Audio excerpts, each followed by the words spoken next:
கதை சொல்கிறேன். வானம் லேசாக இருட்டிக் கொண்டு வந்தது. பெண்ணுக்கு தலைவாரி முடித்திருந்த நான், ஹேமா, போய் முகத்தை இன்னொரு தடவை கழுவிட்டு வா, அதுக்குள்ள நான் மாடியில் காயப்போட்ட துணியெல்லாம் எடுத்துட்டு வந்துடுறேன் என்று சொல்லிட்டு மாடிக்கு துள்ளி குதித்து ஓடினேன். என் துள்ளலை பார்ப்பவர்கள் எனக்கு ஏதோ 25 வயது என்று எண்ணுவார்கள். எனது வயதை என்னாலேயே நம்ப முடியவில்லை.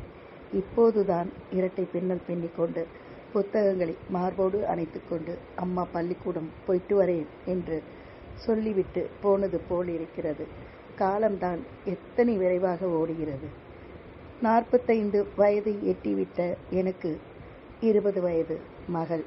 இருவரும் பார்ப்பதற்கு அக்கா தங்கையை போல் இருப்பதாக எல்லோரும் கூறுவார்கள். மாடியில் துணிகளை எடுத்துக்கொண்டே வீதியை பார்க்கின்றேன். காற்று சுழட்டி சுழட்டி அடித்து கொண்டிருந்தது. தெருவெல்லாம் ஒரே புழுதி மயம். ஐயோ, அவர்கள் வரும் நேரத்தில் இப்படி இருட்டிக் கொண்டு வருகிறதே என்று எண்ணினேன். துணிகளை கொண்டு வந்து அப்படி கூடையில் போட்டுவிட்டு என் மகளின் அறைக்கு சென்றேன். அவள் முகத்தை துடைத்து கொண்டிருந்தாள். எந்த அலங்காரமும் இல்லாமல் அவள் முகம் பளிச்சென்றிருந்தது.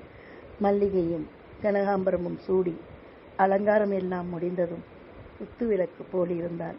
அன்பு, அழகு, பண்பு, இப்படி எல்லா நற்குணங்களும் கொண்ட என் மகளை இன்று பெண் கேட்டு வருகிறார்கள்.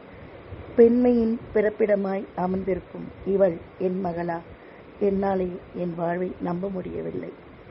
நிமிர்ந்து பார்க்கின்றேன். சுவரில் மாட்டியிருந்த அம்மாவின் படம் நேராக எனது கண்ணில் பட்டது. அதனை கண்டதும் என் நினைவுகள் பின்னோக்கி சென்றன. இளம் வயதில் நான் எப்படி இருந்தேன்? பேசுவதெல்லாம் புரட்சி, எதற்கெடுத்தாலும் செங்கோல் பிடிக்கும் குணம், பாரதியின் புதுமை பெண்ணாய் திகழ்ந்தேன். ஆணிற்கு சரிநிகராக நின்றேன். பழமையையும் மூட நம்பிக்கைகளையும் வேரோடு வெட்டி சாய்க்க வேண்டும் என்ற வேகம் கொண்டிருந்தேன். அம்மா எனது போக்கினை பார்த்து பயந்தாள். என்னை படிக்க வைத்த பாவத்திற்காக அழுதாள்.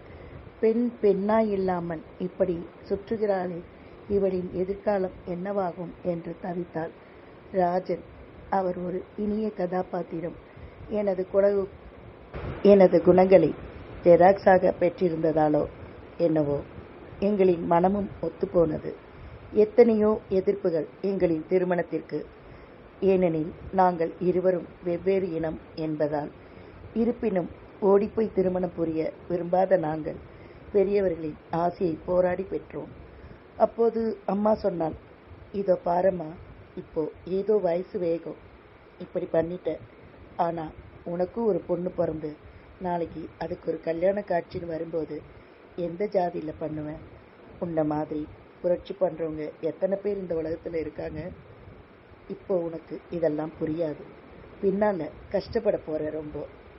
அம்மா, இன்னும் 25 வருஷம் கழிச்சு இந்த சமூகம் எவ்வளவோ மாறிவிடும். அப்போ ஜாதிங்கிறதே இல்லாம போயிடும். இப்போ நான் ஜாதி மாறி இருக்கேன். அவ காலத்திலே மதமே இல்லாம போயிடும். இப்படி ஏதாவது புத்திசாலித்தனமா பேசி நீயும் குழம்பி என்னை குழப்பாதம்மா என்று அம்மாவிடம் கூறினேன். பிறகு அம்மா எதுவும் பேசவில்லை. அவளும் இந்த உலகை விட்டு போய் 10 வருடங்கள் ஆகிவிட்டன.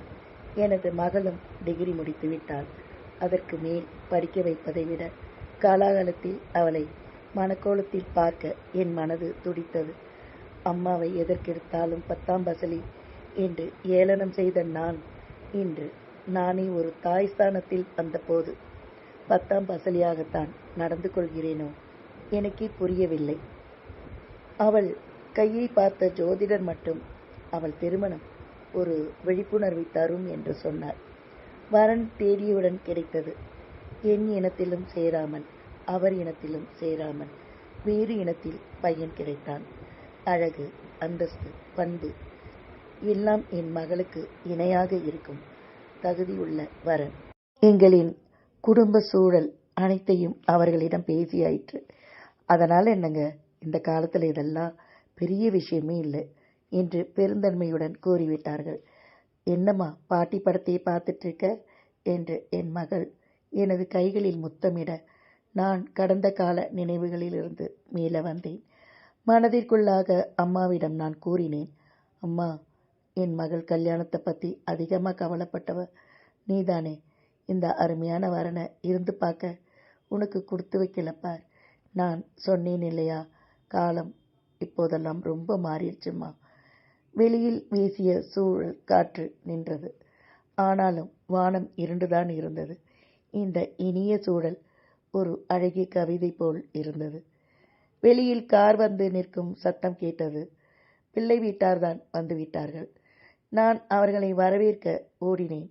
எனது கணவரும் வந்துவிட்டார். அக்கம் பக்கத்தவர்கள் என்று வீடே நிறைந்து கலகலவென்று மாறிவிட்டது. பெண் பார்க்கும் படலம் முடிந்து தேதியை குறிக்க எல்லோரும் பேச அமர்ந்தனர். சீர்வரிசையை பற்றி பேச ஆரம்பித்தனர். நீங்க கேளுங்க என்று நான் ஆரம்பித்தேன். நீங்க என்ன செய்ய போறீங்கன்னு தெரிஞ்சா நாங்க கேட்க வசதியா இருக்கோம் என்றார் மாப்பிள்ளையின் தாயார். எங்களால் முடிஞ்ச வர செய்கிறோம். முடிஞ்ச வரனா இதில் என்ன ஃபார்மாலிட்டி? வெட்டு ஒன்று துண்டு ரெண்டுன்னு பேசிடணும், பின்னால் பிரச்சனை வரக்கூடாது பாருங்க என்றனர். எங்களுக்கு இவ ஒரே பொண்ணு, எங்ககிட்ட இருக்கிறதெல்லாம் இவளுக்கு தானே. அது சரி, ஆனால் உங்களுக்கு என்ன இருக்குன்னு எங்களுக்கு தெரிய வேணாமா? சொன்னாதானே. நல்லா படித்த குடும்பம், நாகரிகமாக நடந்துக்குவீங்கன்னு நினச்சேன்.